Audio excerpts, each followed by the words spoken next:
Alors cet après-midi, je vais vous présenter sur le 19e siècle haïtien. Alors j'ai intitulé ce cours le 19e siècle haïtien, cette grande inconnue, parce qu'effectivement, on en sait peu sur le 19e haïtien, aussi bien en dehors d'Haïti qu'en Haïti, et évidemment pas pour les mêmes raisons. Pour beaucoup, le 19e siècle haïtien serait cette période obscure qui commence avec l'indépendance en 1804 et dont on fabriquera l'oubli ou la caricature hors d'Haïti. Et à l'intérieur d'Haïti, il y a aussi une fabrication, mais d'ignorance sur cette période. Les raisons de mise sous silence ne sont évidemment pas les mêmes. Haïti va ressurgir dans les mémoires à la faveur de la dictature de Duvalier, avec sa milice, les tontons Macoutes, comme pour conforter cette opacité qui avait été construite à dessein depuis le XIXe siècle. Entre ces deux dates aussi, la presse en Europe va systématiquement présenter Haïti sous forme caricaturale. Je vais vous donner par exemple, là, c'est ce que la presse présente au XIXe siècle comme le personnage de Dessalines. C'est un sanguinaire dont l'unique action a été de couper la tête des Blancs. C'est exactement ce genre d'image que toute la presse, en Europe comme aux États-Unis, va distiller pour précisément construire cette image. Voilà. Ce à quoi se sont amusés les révoltés de Saint-Domingue, c'est de pendre ou de couper la tête des Blancs. Aux États-Unis, avec la naissance du cinéma, ça va être le personnage du zombie. On va retrouver dans tous les premiers films, il y a toujours un zombie qui vient effrayer ou bien permettre de poser des questions sur le surnaturel, sur la capacité de destruction des Haïtiens. Donc toute cette, je pourrais dire, cette iconographie ou ce discours va construire une mythologie complètement fantasque sur Haïti. À croire évidemment que durant ces longues décennies, il ne se serait absolument rien passé en Haïti, ou si peu, comme pour tous ces peuples qui décidément ont du mal à entrer dans l'histoire. Mais ce qui est intéressant, c'est qu'en Haïti, le 19e siècle n'est pas vraiment sorti de l'ombre non plus. On a commencé à enseigner l'histoire d'Haïti dans les écoles au début du XXe siècle et la littérature vers la fin des années 50-60. Delite Joseph le précise dans son récent livre portant sur le XIXe siècle. À l'exception de quelques monographies sur certains écrivains et poètes, de quelques études sur l'histoire politique et économique d'Haïti, surtout en rapport avec l'indemnité que la France impose à Haïti pour la reconnaissance de son indépendance, les recherches sont assez rares.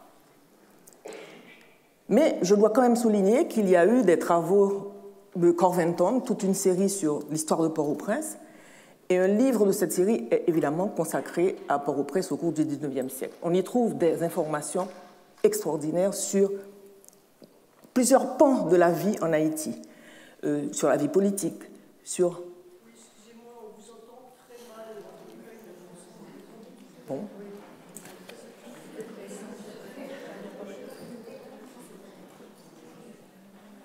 Alors, est-ce que ça va mieux là ?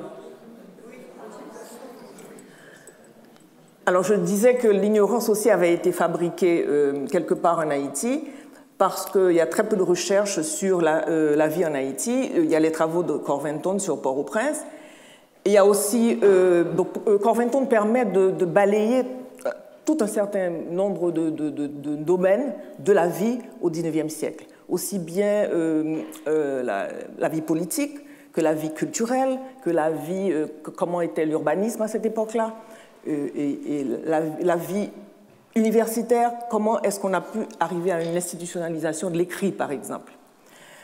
Il y a aussi la thèse de Justin Castra qui porte sur la presse en Haïti à cette époque, parce que c'est une des premières presses du monde francophone en dehors de la France, et elle était extrêmement prolifique au XIXe siècle.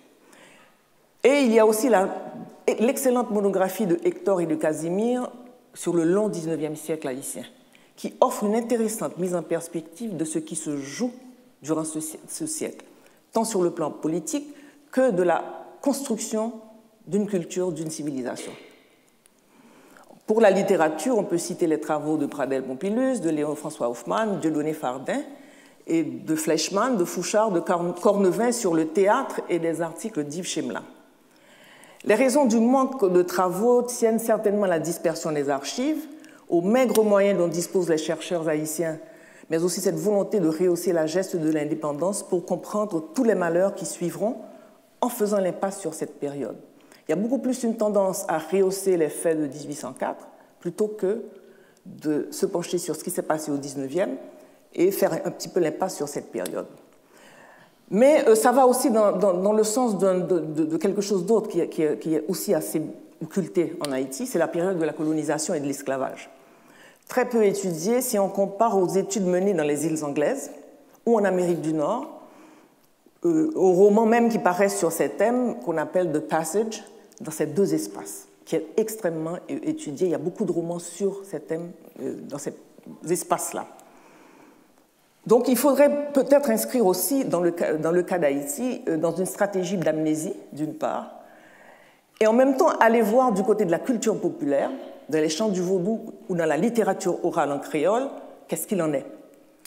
Pour moi, c'est une piste de recherche intéressante parce qu'on verra que chacune de ces mémoires, celle des créoles qui utilisent le français, qui sont tournés vers la France, et celle de la culture populaire, celle des Boussales, comment est-ce qu'ils prennent en charge chacun de ces groupes, prend en charge cette mémoire.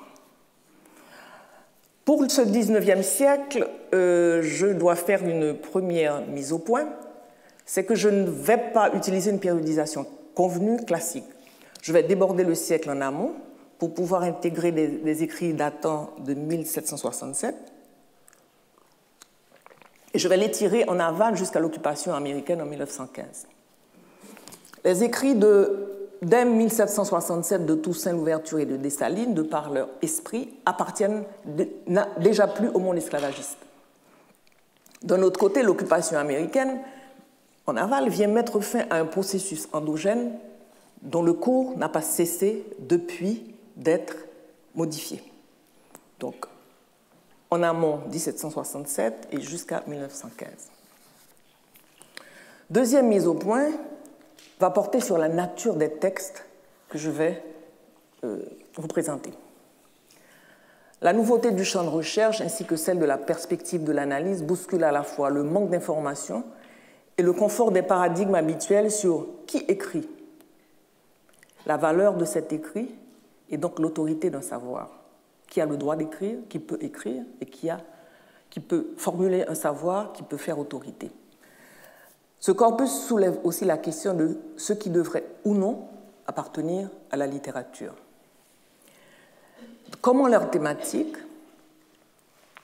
comment leur forme et le statut de ceux qui les produisent bousculent quelques-unes de nos catégories esthétiques et nous obligent à sortir des définitions habituelles du genre, de l'auteur et de la littérature. D'ailleurs, Antoine Compagnon lui-même, dans le démon de la théorie, dit ceci: à l'aube du XXIe siècle, la littérature est de nouveau à peu près aussi libérale que les belles lettres avant la professionnalisation de la société. La littérature, ajoute-t-il, est une inévitable pétition de principe.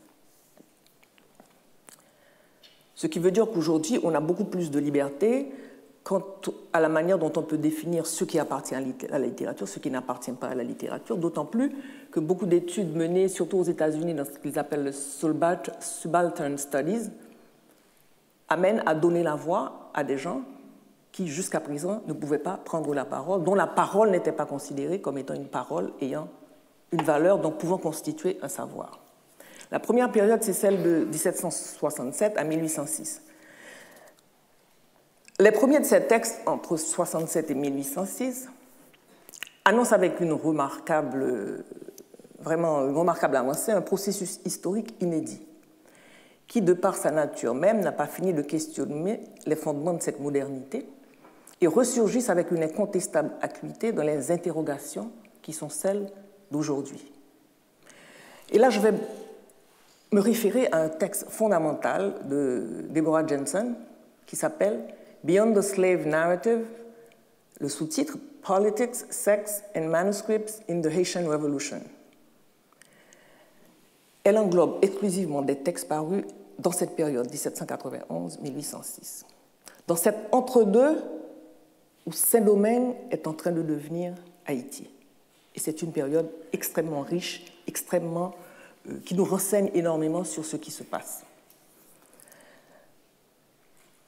Alors, Deborah Johnson vient en France, consulte les archives d'Aix-en-Provence, La Rochelle et la Bibliothèque nationale en France. Il s'agit de textes écrits par des Noirs, principalement Toussaint Louverture et Jean-Jacques Dessalines, qui s'évertuent à proposer la construction d'un État dans un monde racialisé, et ce qui va expliquer, je crois que l'acharnement, l'obstination de Toussaint Louverture et de Dessalines, non seulement d'avoir des textes écrits, mais de publier ces textes, de leur donner une publicité, non seulement en Haïti, mais en dehors d'Haïti. Deuxièmement, des textes très intéressants qui sont la représentation des relations sociales et sexuelles qui ont marqué l'espace de la culture coloniale.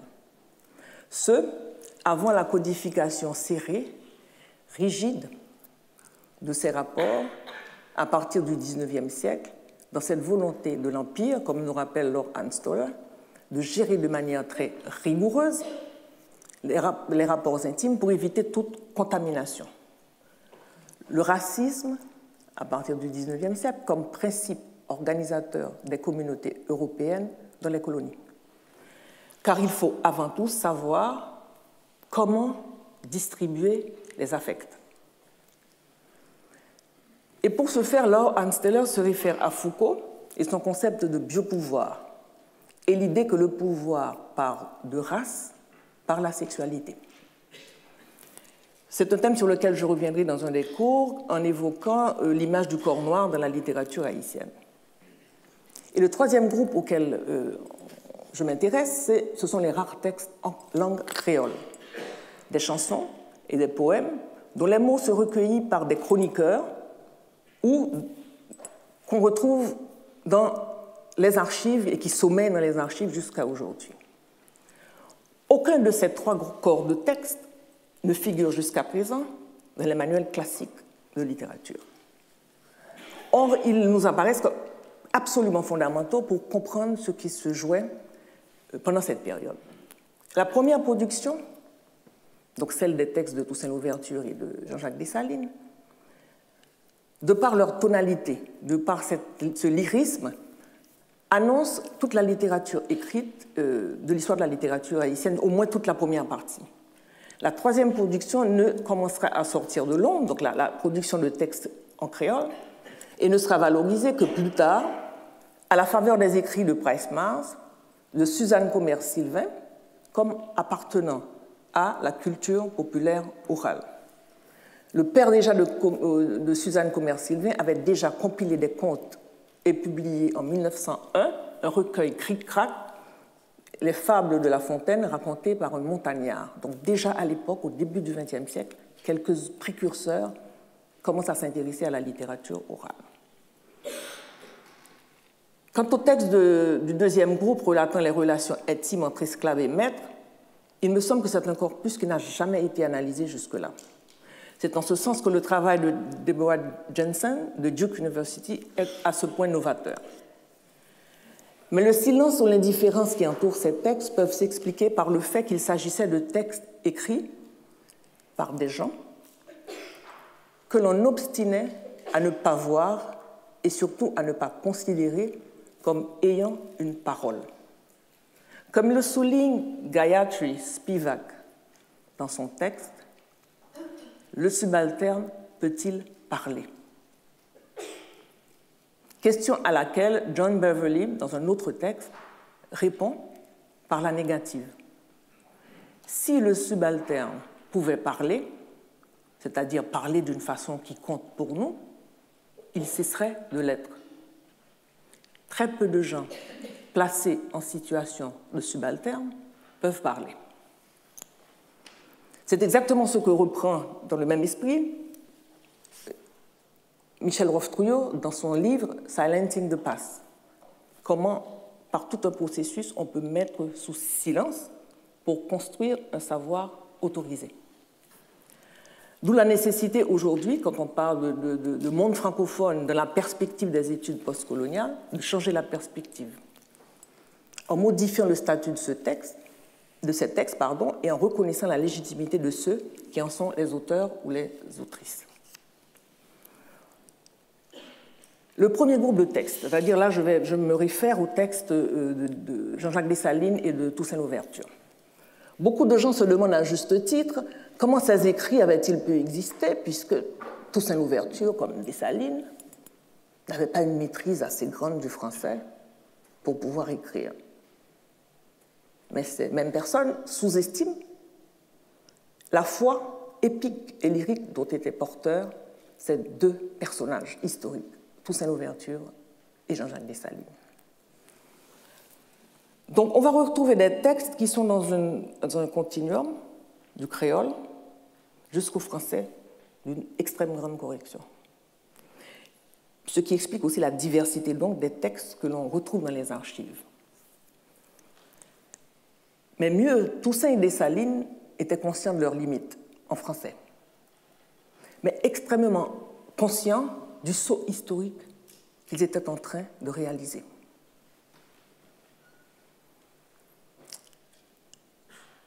Des proclamations de la France à ce moment, alors pour donner le statut du créole, sont d'ailleurs aussi publiées à l'époque en créole, parce que les proclamations étaient souvent lues sur des places publiques. On peut se demander, à juste titre, à quel patrimoine linguistique et national appartient un tel corpus en créole. Il appartient aux deux nations. Et c'est assez intéressant de souligner, dans le patrimoine de textes de l'administration française, il existe donc des textes en créole. Et c'est là que justement l'ouverture des mondes francophones au pluriel devient intéressant. Et qu'on peut se dire qu'aujourd'hui, à cette époque, il y a un patrimoine administratif français qui existe en langue créole.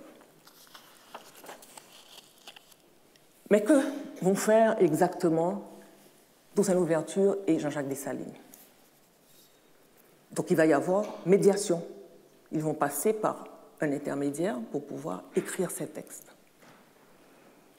Dans les colonies anglaises, la plupart des autobiographies que l'on retrouve, ou en Amérique du Nord, ce sont des autobiographies dictées par des gens qui recueillent des témoignages et qui les écrivent. Toussaint Louverture et Dessalines passent par un autre moyen de médiation. Leurs vis-à-vis français, c'est-à-dire les émissaires que l'on envoie, les gouverneurs que l'on envoie, emploient des secrétaires pour rédiger toutes les adresses qu'ils doivent faire aux citoyens. Ils se disent, on va recourir au même procédé. Et nous allons exprimer notre positionnement politique et notre vision de ce monde nouveau en passant aussi par des secrétaires. Et qui sont ces secrétaires qui servent de médiation? Ce sont soit des affranchis qui savent lire et écrire, soit des blancs installés dans la colonie. Ce procédé est d'ailleurs extrêmement bien décrit par Descourtils quand il évoque Toussaint Louverture. Je lui vis, en peu de mots, exposer verbalement le sommaire de ses adresses, rétorquer les phrases mal conçues, mal saisies, faire face à plusieurs secrétaires qui alternativement présentaient leur rédaction, retrancher les périodes sans effet, transposer les membres pour mieux les placer, enfin se rendre digne du génie naturel annoncé par Raynal. Et voilà ce que relate la dernière femme de Michelet, dont le père avait été un secrétaire de Toussaint Louverture. Donc le dernier beau-père de Michelet a été un secrétaire de Toussaint Louverture. On retrouve ces mots dans la préface de L'Oiseau, qui est une des dernières œuvres de Michelet. Mon père se trouva dans la grande crise du règne de Toussaint Louverture. Cet homme extraordinaire qui avait été esclave jusqu'à 50 ans, qui sentait et devinait tout, ne savait point écrire, formuler sa pensée en français. Il était bien plus propre aux grands actes qu'aux paroles. Il lui fallait une main, une plume et davantage un cœur jeune et hardi qui donnait au héros le langage héroïque, les mots de la situation. Et elle dit, peut-être en voulant un peu rehausser son propre père, que c'est son père qui aurait suggéré à Toussaint Louverture cette phrase que nous connaissons tous en Haïti, « le premier des Noirs au premier des Blancs », quand il l'écrivait à Napoléon. La troisième remarque, c'est que ces textes étaient pour beaucoup des déclarations devant être publiques. Donc Toussaint comme Dessalines ont pris le soin de leur forme, sans oublier aussi le souci de les relayer systématiquement dans les revues et journaux en Europe et en Amérique. Parce qu'ils avaient l'intuition et la conviction de l'universalité de ce qui se préparait. Il leur fallait disséminer ces graines pour tous ceux encore sous quelques jougs et laisser des traces pour la postérité. Toussaint recourt même dans un de ses écrits à un philanthrope en France pour qu'il ait l'assurance de pouvoir régulièrement être publié. Donc jusqu'en 1803, il y a des publications régulières dans les journaux en France, date à laquelle, en 1803, Napoléon va exercer une censure beaucoup plus forte. Et les écrits donc commencent à... Les écrits étaient heureusement déjà connus par la plupart des bourgeoisies européennes et américaines. En France, on peut citer parmi les journaux le Journal des débats, l'Ancien Moniteur, la Gazette de France, le Commercial Advisor de New York, Philadelphia Gazette et Minerva en Allemagne. Une abondante documentation se trouve donc dispersée des deux côtés de l'Atlantique. Les textes de Toussaint Louverture, il y aura 3 moments. Quand il est à Saint-Domingue, quand il est sur le bateau qui l'emmène en captivité et au fort de Joux.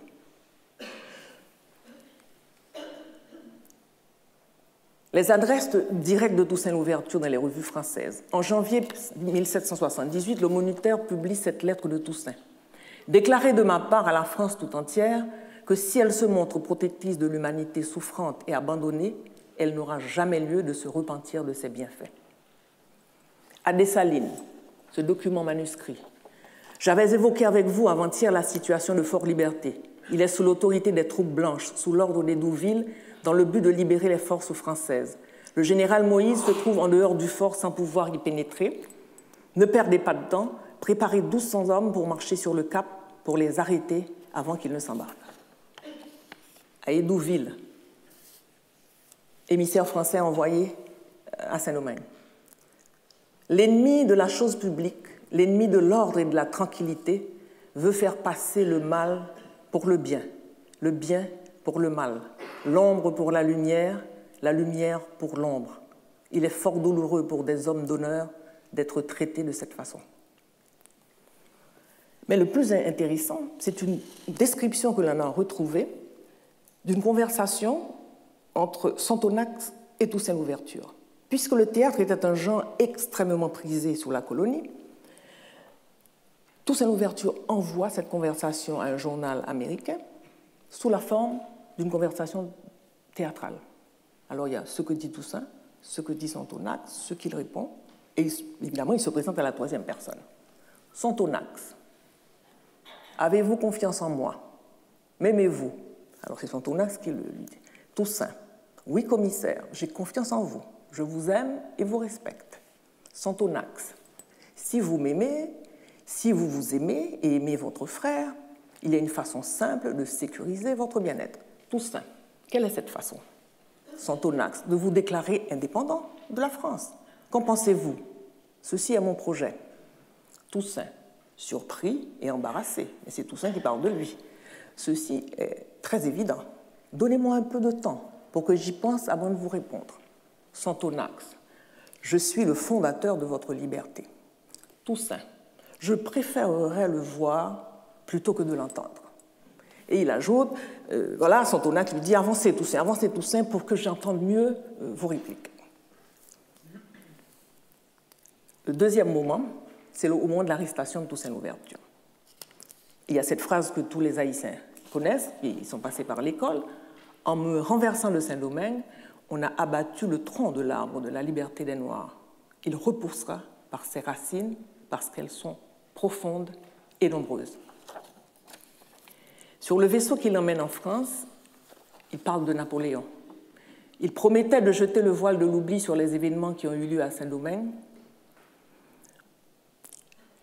Et Toussaint est d'autant plus, comment je pourrais dire, déçu qu'il avait proposé à Napoléon un statut de départementalisation qui ressemble exactement au statut des départements français d'outre-mer aujourd'hui. Il était tellement en avance politiquement, c'était un tel visionnaire, Napoléon n'avait pas compris.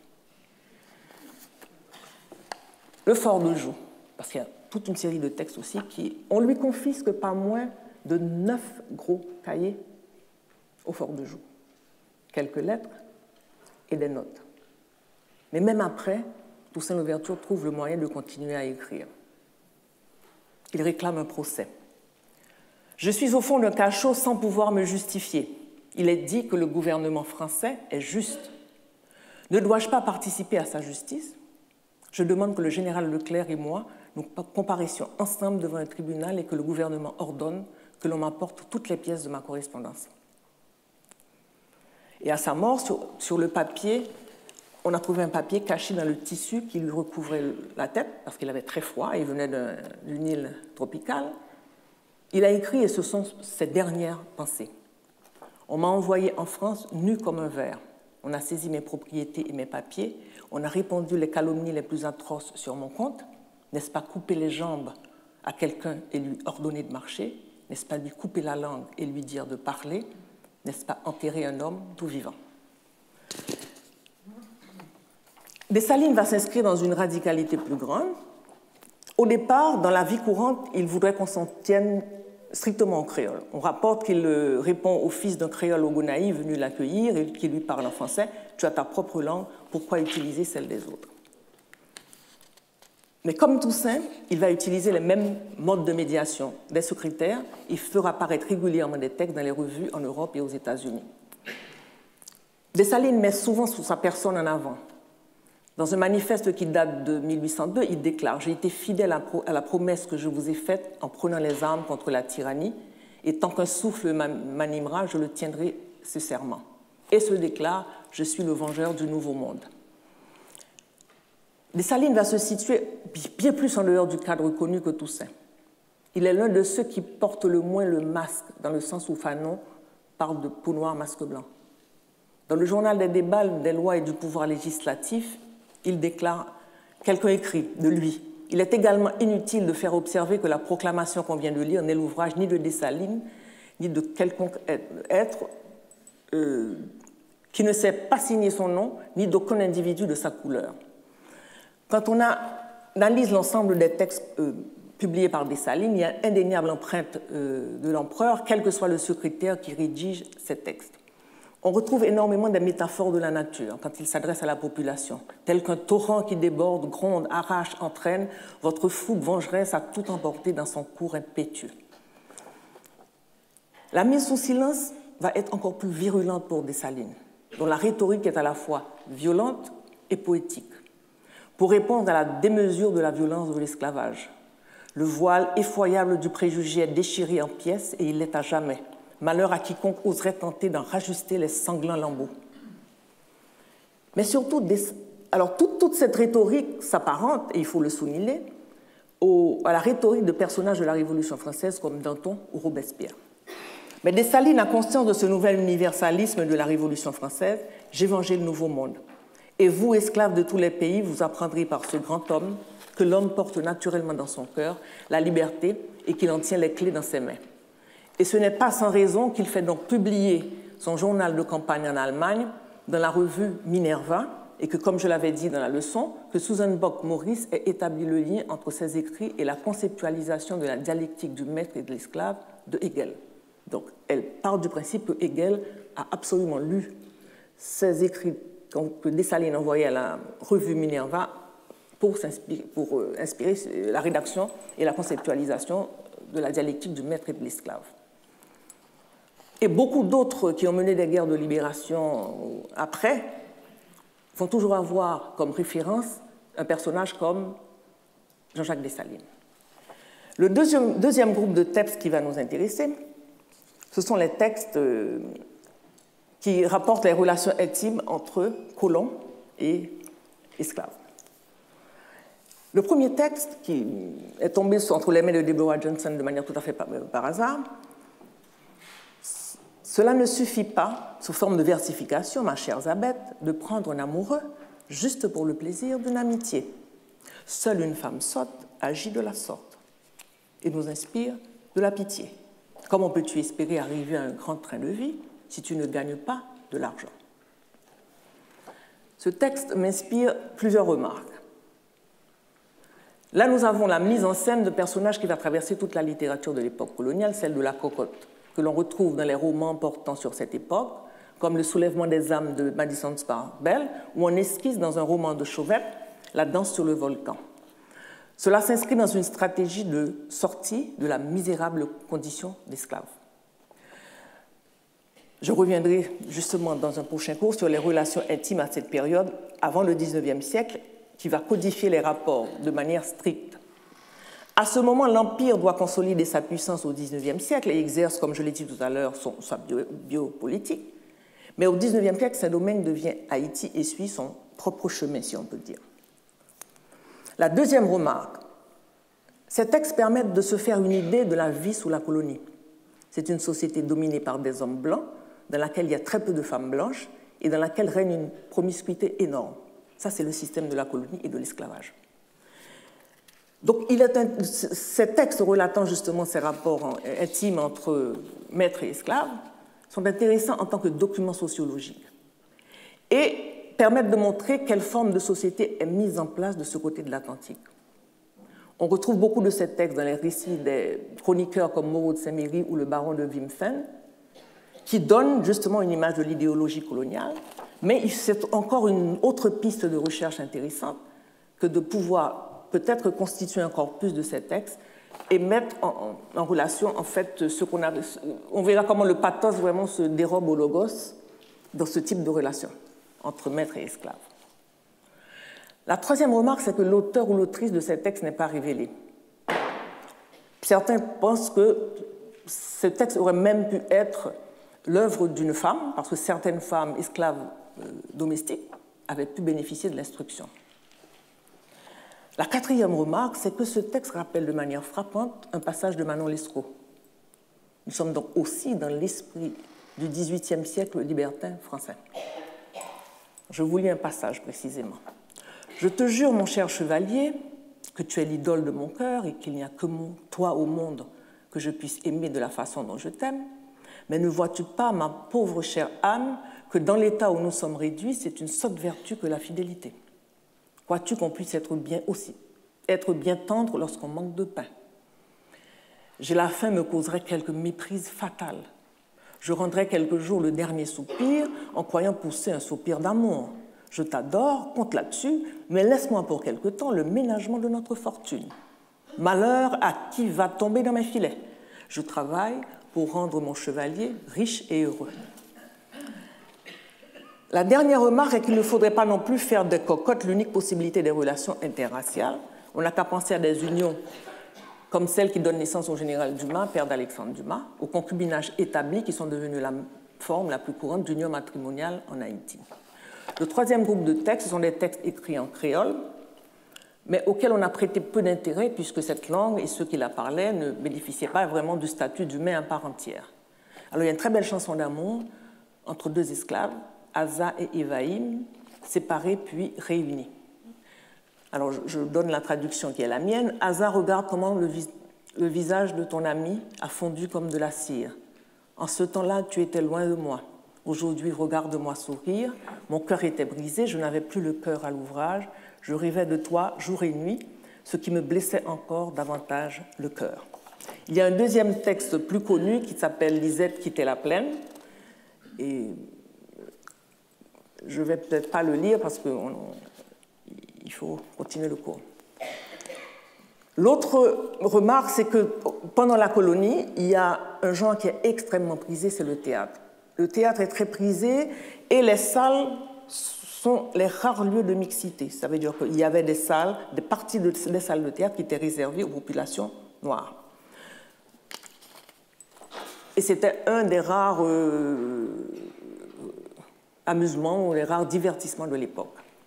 Et il y a eu quelques textes, pièces de théâtre écrites en créole. Malheureusement, Comme Jean Fouchard et Robert Cornevin le font remarquer, très peu de textes ont pu être retrouvés dans les archives. L'une des rares pièces écrites est retrouvée de l'haïtien Pierre Filniot. C'est une comédie en 3 actes imprimée au Caille. Et beaucoup de textes qui vont apparaître après le théâtre n'ont jamais été imprimés. Que se passe-t-il à partir de l'indépendance? C'est ce deuxième moment. Pour bien comprendre ce qui se passe, je suis obligée de faire ce rappel extrêmement important. Les créoles affranchis et filles mettent sur pied un système qui reproduit celui de la grande plantation et se réfère au modèle de l'ancienne métropole pour concevoir l'État, l'utilisation de la langue française, la religion catholique. L'existence des esclaves bossales n'est ni concevable ni désirable. Donc c'est la reproduction d'une colonisation interne. Les bossales, ce sont les esclaves venus fraîchement arrivés d'Afrique, comme d'autres déjà établis, et qui rejettent le système de la plantation. La grande majorité d'entre eux se réfugient en dehors des villes, dans les mornes, comme on dit, s'organisent en communauté autour de la petite propriété, consolident le vaudou, le créole, et créent leur littérature orale, entre autres. Donc ce premier moment, avec les textes de Dessalines et de Toussaint, annonce déjà ce deuxième moment de ces déploiements, puisque ce sont des textes qui vont être beaucoup plus conformes aux frontières assignées par la doxa sur ce qui appartient à la littérature et qui n'appartient pas à la littérature. On ne parlera plus dans l'institution littéraire admise, ni des poèmes libertins, ni de la littérature en langue créole. Mais au seuil de ce XIXe siècle, qu'est-ce qu'il en est de la situation de l'écrit? Qui sait écrire? Qui écrit? Quelles sont les institutions sur place? Dans les marrons du syllabaire, Jean Fouchard est clair. Le colon et l'administration coloniale sont contre le syllabaire pour le catéchisme. Mais un catéchisme à la mesure du régime à sauvegarder. Les esclaves se heurtent à ces barbelés. Quelques-uns les enjambent. C'est avec le marronnage leur première évasion de la nuit coloniale. Si étonnant que cela soit, on trouve dans l'enfer colonial de Saint-Domingue des esclaves sachant lire et écrire, et en nombre moins réduit, des affranchis qui avaient acquis les bienfaits de l'instruction. Dans le groupe des esclaves, il y avait des nègres islamisés qui étaient déjà arrivés alphabétisés dans les colonies, et des affranchis qui vont acquérir ces habiletés linguistiques sur place ou en France.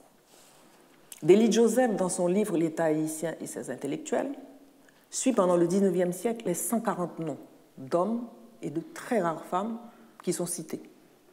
Il n'y en a que 140 noms que l'on retrouve.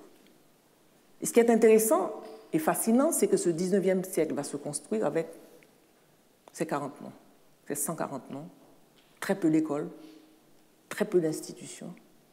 Et pourtant, il y a un XIXe siècle haïtien qui se crée, il y a une institution littéraire, il y a des écoles de théâtre, du théâtre, une école de médecine, on va le voir, une faculté de droit, pendant ce XIXe siècle. Et d'ailleurs, quand Toussaint Louverture doit faire sa constitution de 1801, il dit de lui amener 10 hommes instruits. Donc il fallait trouver dans la colonie 10 hommes instruits capables d'écrire cette constitution. Dans Port-au-Prince, au cours des ans, et la partie consacrée au XIXe siècle, il décrit la situation en ces termes. Et on pourrait résumer comme suit. Dès le lendemain de l'indépendance, quelques écoles privées, peut-être 5, voient le jour. Le premier lycée national apparaît en 1816, ainsi qu'un pensionnat pour demoiselles. Et en général, les premiers élèves admis, c'était ceux qui étaient les enfants des militaires. Mais l'engouement ne faiblit pas, il est très grand. Et l'offre ne satisfait jamais la forte demande d'instruction. L'instruction, c'est forcer les barbelés de l'ignorance pour arriver à avoir ce statut d'homme. Une école de santé voit le jour en 1818, et c'est en 1823 qu'une académie est créée qui regroupe des études de médecine et de droit. En 1818, une demande est formulée à la France pour l'achat de matériel de laboratoire. Et ces processus se poursuivront durant tout le XIXe siècle. Il y a même une tentative de décentralisation de l'enseignement des petites écoles de santé, qu'on appelle de médecine, avec des écoles dans les principales villes de province. Les religieux catholiques et protestants, tout de suite, veulent imprimer leur marque sur l'éducation, dès le début du XIXe siècle. On a l'arrivée des Quakers en 1816, des Wesleyens en 1817, mais les religieux français étaient là et vont avoir la suprématie avec l'Église catholique au moment où sera scellé le Concordat de 1860. Dans cette Haïti naissante, les revues paraissent à Port-au-Prince et comme dans les villes de province. Une étude de Justin Castra permet de mesurer l'ampleur du phénomène, puisqu'il y a des revues sur différentes matières dans beaucoup de villes de province. La vie théâtrale reprend aussi avec la même vigueur que du temps de la colonie. Il existe plusieurs salles de théâtre. Vers 1860, arrivent en tournée les premières troupes françaises. L'engouement est tel qu'en dehors des salles privées, le gouvernement fait construire un grand théâtre à ciel ouvert. Il y a même une école de musique en 1865, une école des beaux-arts en 1861. Haïti continue aussi d'être, comme je l'ai dit durant la leçon, une terre d'accueil. Une terre non seulement d'accueil, mais de solidarité. Haïti est dans une situation financière difficile jusqu'en 1820, puisqu'elle subit un embargo, ce qui ne l'empêche pas d'accueillir Miranda, ensuite Bolivar, de donner des armes à Bolivar, de l'argent pour la libération de 5 pays d'Amérique latine. Ce qui ne l'empêche pas, sur la demande du président de l'époque, d'aider la Grèce pour son indépendance. Alors, ne pouvant pas envoyer des soldats, c'était difficile, de l'argent, il envoie du café. Le café, à l'époque, le cours du café, c'était quelque chose d'important, et de l'argent aux Grecs pour leur indépendance. Intéressant, Haïti est aussi une terre d'accueil. Quelqu'un comme Billaud Varenne est accueilli en Haïti. Et c'est là qu'il va finir ses jours, et qu'il sera même fonctionnaire de l'État haïtien, fonctionnaire dans le domaine de la justice. Autre fait intéressant, alors que la Marseillaise est interdite en France, la Marseillaise, l'Haïti n'avait pas encore d'hymne national, la Marseillaise est chantée en Haïti.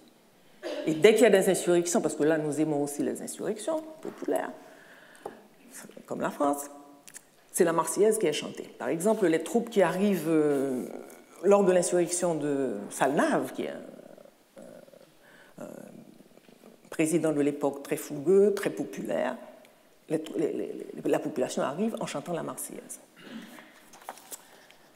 Donc là encore, c'est une des raisons pour lesquelles j'ai voulu décentrer l'idée de monde francophone, pour que précisément cette piste de recherche permette de comprendre que la francophonie, ce n'est pas distiller à partir d'un centre, mais échanger les savoirs.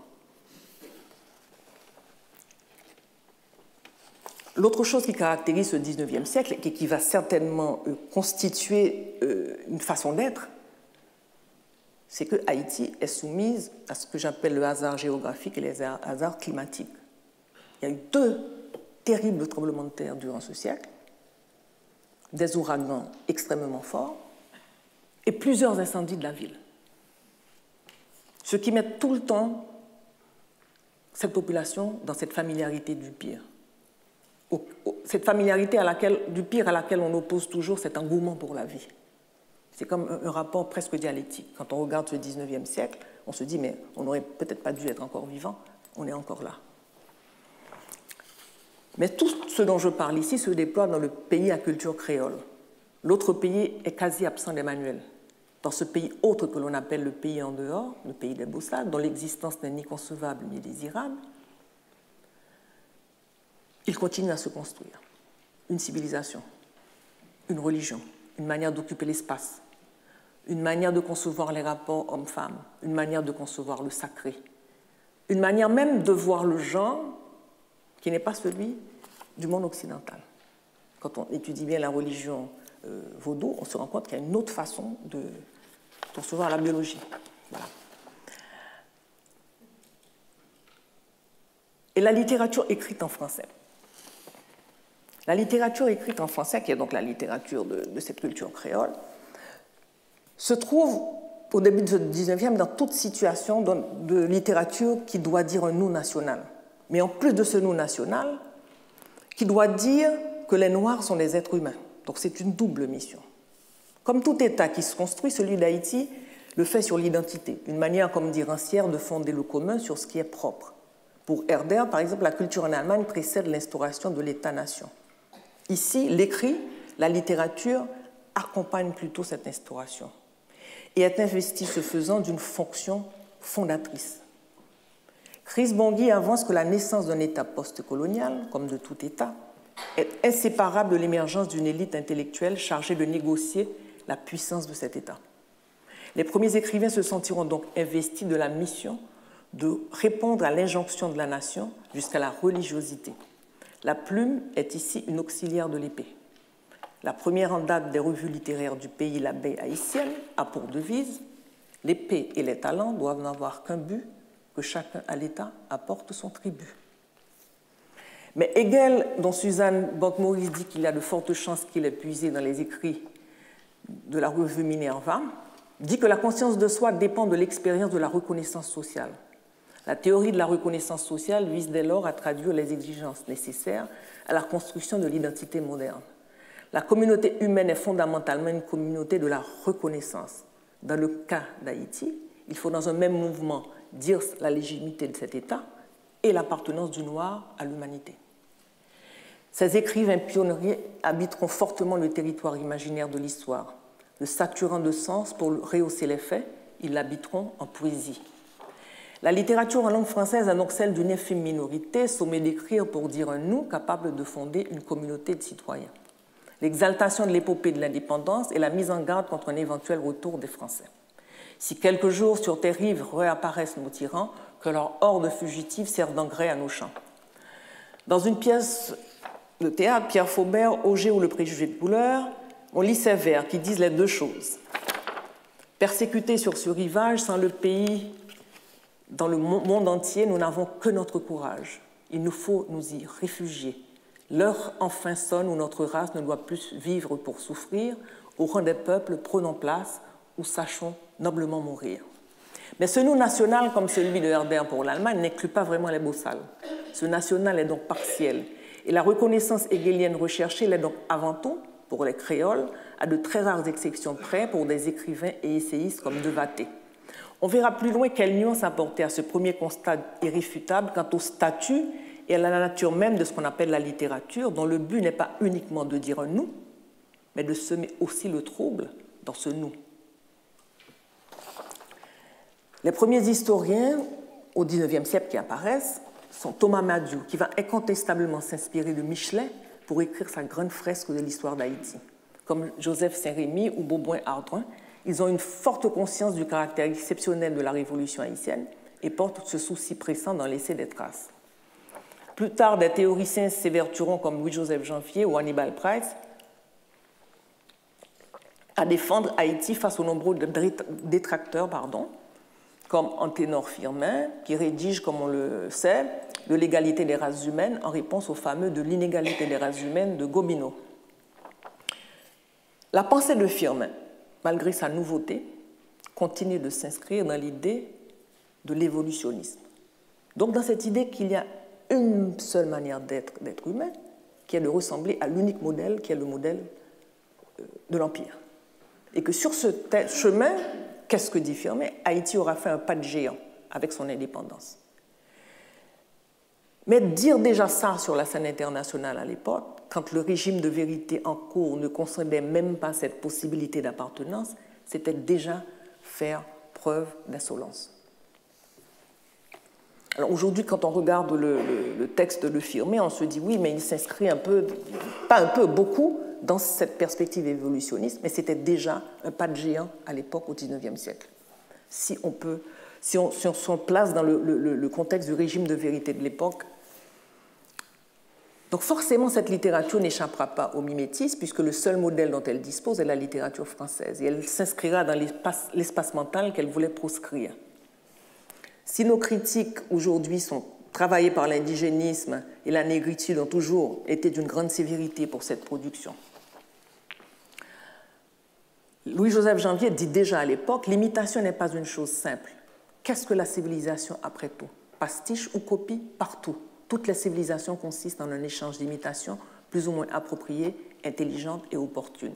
Et je rappelle ce que dit le philosophe Komi Baba, Il pense que c'est un avantage épistémologique dans son potentiel de destruction de l'image globalisée et transhistorique de l'esclave ou du noir.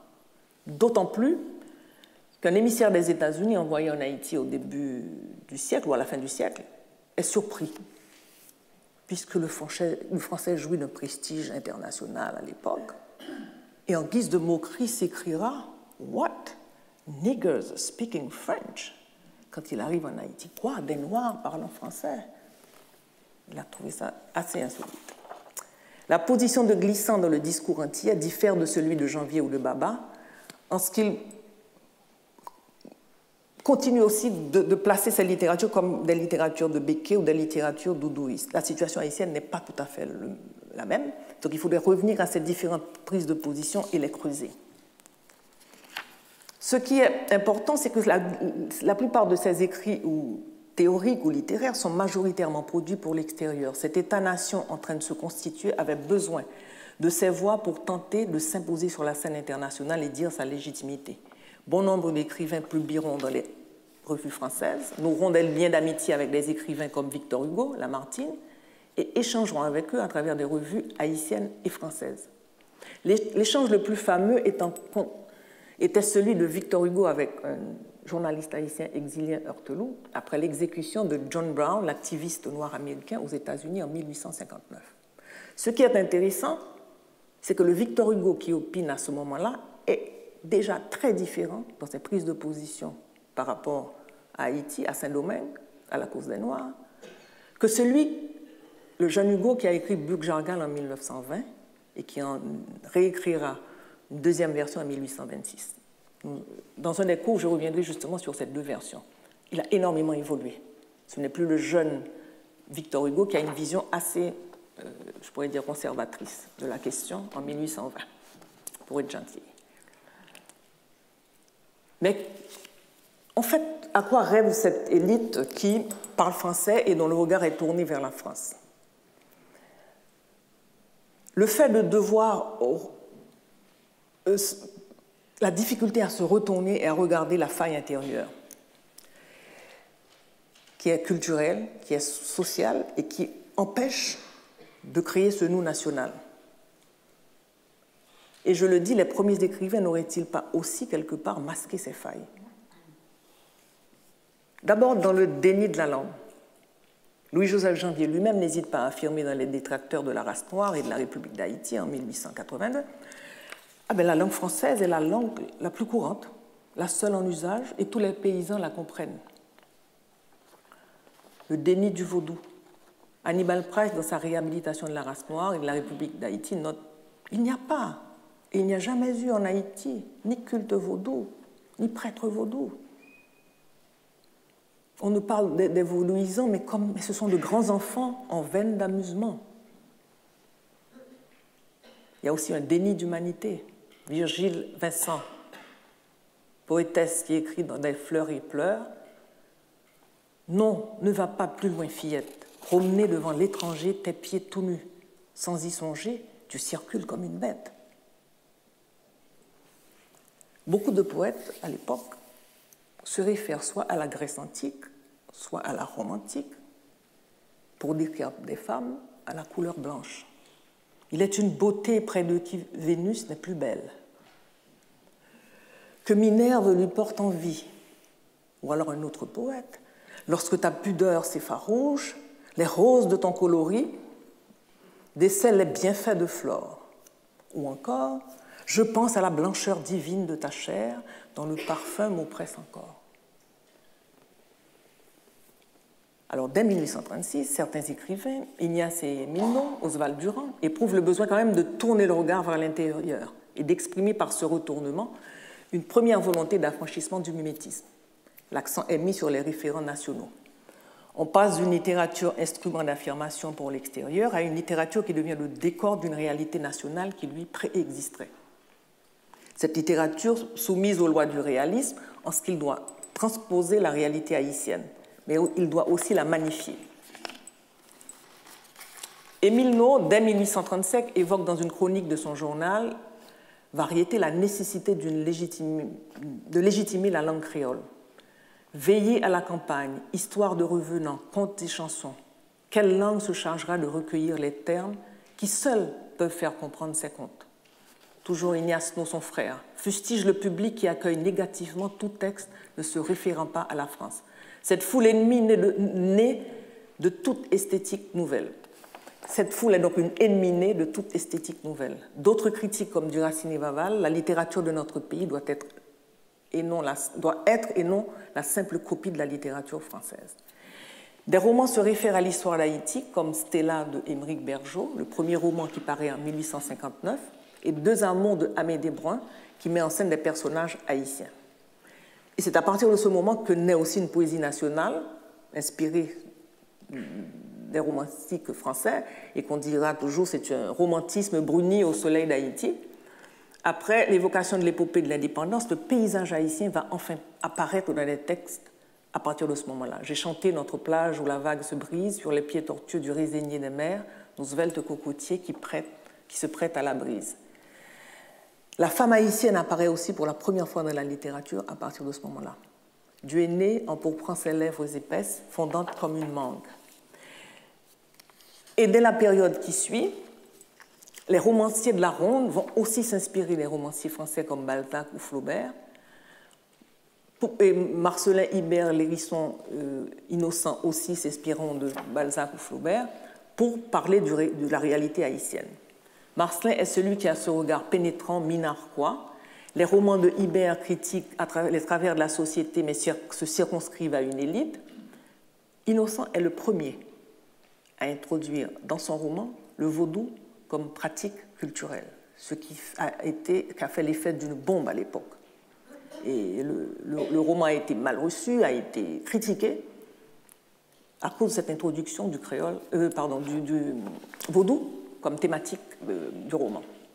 Les romans de Lérisson, extrêmement intéressants, sont les premiers à être structurés sur le mode de l'oralité proche de l'audience haïtienne et à utiliser le créole. Là encore, la réception à ce moment-là a été négative, parce qu'on en était encore au modèle mimétique. Il fallait imiter le roman français. Et Lalo, qui est un poète et aussi un romancier, parle justement de ce déchirement, avec ces vers que nous connaissons tous, mais qu'il est bon souvent de se rappeler. Sentez-vous cette souffrance et ce désespoir à nul autre égal, d'apprivoiser avec des mots de France ce cœur venu du Sénégal. Le travail des romanciers haïtiens, comme celui des poètes de cette époque, dans cette perspective, est donc capital dans ce processus, je pourrais dire, d'enracinement de la littérature haïtienne. Mais dès cette deuxième moitié du XIXe, certains écrivains se sentiront absolument à l'étroit dans cette injonction du nous communautaire et poseront les cadres de leurs romans ailleurs qu'en Haïti, comme Demisvar Delorme, qui va du côté de l'Europe de l'Est de l'époque, et c'est une tradition qui va continuer dans la littérature haïtienne. D'autres choisiront de fixer le regard sur leur faille intime plutôt que sur celle de la communauté, comme le poète Coriolan Hardouin ou Edzer Villers qui écrit un texte qui est un classique dans les études haïtiennes, Les 10 hommes noirs. Hardouin, dont la vie est marquée par des malheurs, se laisse aller à une mélancolie vraiment très proche des romantiques français, tandis que la poésie de Edzer Villers, Les 10 hommes noirs, hisse ses préoccupations à hauteur d'interrogations philosophiques sur le sens de la vie. C'est un peu un précurseur de ce qu'on pourrait appeler le nihilisme ou l'absurde. Ils préfèrent tous deux à l'immersion dans ce nous collectif la condition de l'écrivain, figure par excellence de la modernité occidentale, qui impose le prestige de l'individu. Et je crois que ces écrivains qu'on a tendance à critiquer après nous auront prémunis contre l'ivresse toujours dangereuse du nationalisme étroit en littérature. Mais un certain nombre de remarques s'avèrent nécessaires. Celui qui subit une discrimination commence toujours par se définir en soi et pour soi, et par se relier à ceux qui subissent cette même discrimination pour faire communauté.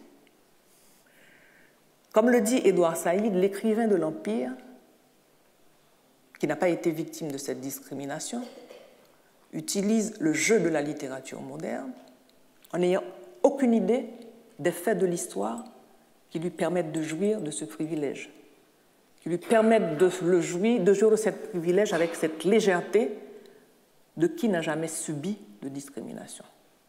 Donc l'utilisation même du jeu de la première personne n'est pas une chose qui va de soi, selon que l'on est dans l'Empire ou qu'on est en dehors de l'Empire. Mais il s'agit de littérature et les différentes postes sur l'identité se caractérisent souvent par l'affirmation d'une religiosité associée à un type quasi irrationnel de rhétorique. Il ne faudrait pas que cette rhétorique contamine la lettre littéraire. Et ça a été un débat que l'on va retrouver dans toute la littérature haïtienne et particulièrement au début, dans la période qui va suivre. Ensuite, l'identité enferme. Foucault, à juste titre, affirme que les contingences, plus que l'identité, obligent à regarder les failles, les manques, les ratures. Et cette formule est juste parce que rature, faille et manque constituent à la fois le matériau et l'outil de la littérature. Toute la littérature haïtienne qui va suivre, et particulièrement pendant ces 3 décennies d'exception de 1930 à 1960, se préoccupera de savoir ce que dit la littérature de ses failles, de ses ratures et de ses manques, et avec quoi elle va pouvoir faire face à l'impossible. Merci.